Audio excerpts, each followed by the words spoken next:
É unha nai que está a escribir a súa filla, Lucía, para contarlle a súa vida, máis porque o seu pai non está, para cando ela non poida contar.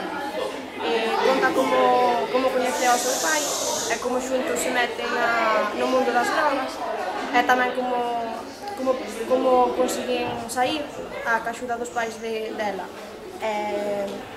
Por desgraza, despois enteranse de que colleron o SIDA, entón ela ten un aborto antes de ter a Lucía e despois ao final acaba quedando embarazada e no final do libro vai contando os últimos anos da vida do pai e como vai evolucionando a enfermidade e como cada vez pode falar menos e xa solamente se pode rir. E despois, ao final, conta como Lucía vai se dando de conta de que o seu pai xa non vai volver e como, sabes, pregúntalle que onde está e iso. E por iso fai o libro, para poderlle contar todo a súa filla. E gustoume porque ela redacta moi ben e conta non sei, emocionate moito a maneira de que ela o conta, contando como, por exemplo, o medo que ten, sabes, dormir con unha persoa que non sabe se ao día seguinte vai despertar ou non. Emocionate moito, é moi bonito, a mí gustoume. Hola, chamo Erea, estou aquí para recomendarvos un libro que me gustou bastante, La ladrona de libros. Trata sobre a historia dunha rapaza que pasa a vivir nunha familia daqueles na Alemanha nazi.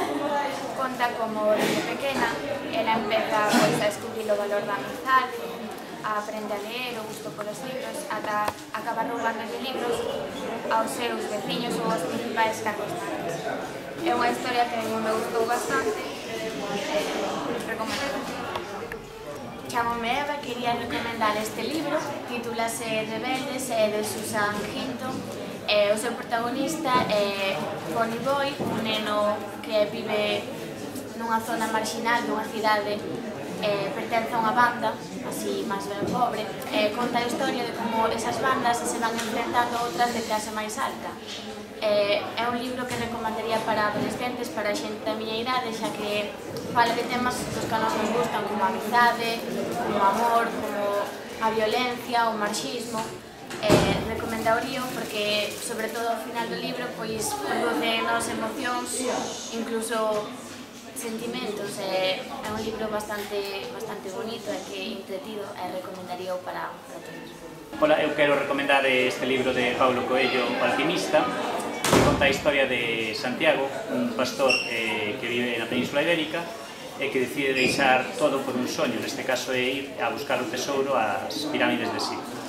A historia conta como el vai aprendendo ao longo da vida, como nesa viaxe aprende, digamos, a sobrevivir e a confiar e desconfiar na xente, e ao final da historia el dase conta que máis que o tesouro que atopou en Egipto, que ao final resulta que está en España, pois o que vale a pena é a aprendizaxe que viviu durante toda esa estancia.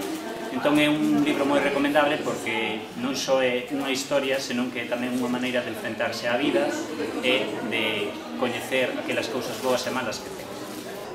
Este libro chamase El secreto del fuego, é de Henry Markel. Trata dunha rapaza que ten 12 anos, que vivía en Mozambique, un pueblo que está aí a costa de África. É unha historia real na que a esta rapaza é invencible, pasanlle cousas moi fortes nas que sofre, ten que aprender a superalas. Eu recomendo porque foi un libro que me gustou moitísimo. Esta muller que hoxe en día me parece que vive, pois dá charlas por todo o mundo contando a súa historia. Merece a pena lelo. Eu lino en segundo así, gustoume moito, lino nun club de lectura e animo-vos a lelo. Espero que vos guste. Hola, gustaría recomendarvos este maravilloso libro que é Le Petit Prince, en francés, O Principiño de Saint-Exupéry, un libro que se escribiu no ano 1943, é un canto ao amor, a amistade, ao misterio e unha crítica tamén ao mundo dos adultos, non? Foi un libro que descubrín por medio destas fantásticas ilustracións que vedes aquí, que están feitas polo propio autor, non?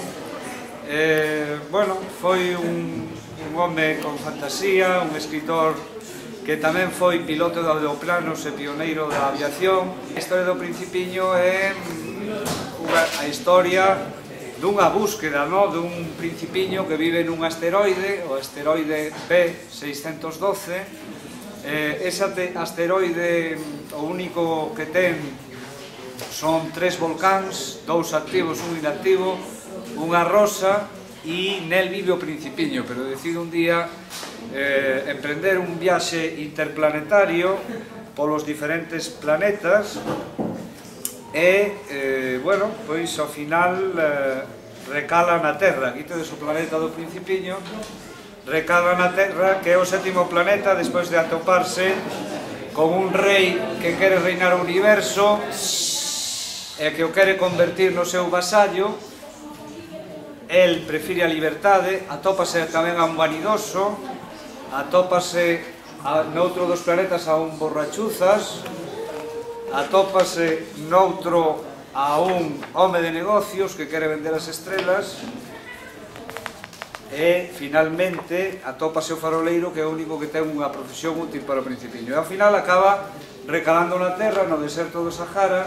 De alguma maneira descubre que o importante e o que lle dá sentido á vida é precisamente que é efímera, porque no seu planeta ten que cuidar a unha rosa.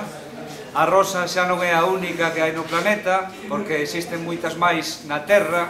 Descubre con abrallo eso, e descubre tamén un símbolo de que a vida é efímera e que hai que aproveitala e hai que disfrutala o maior que podamos, pois con amor, con amistade, etc. E, en definitiva, esa é a parábola do Principiño. Esta é unha edición de 1946, a original da editorial Gallimard, en francés, e esta é a edición en galego da mesma, traducida por Carlos Casares. Vale?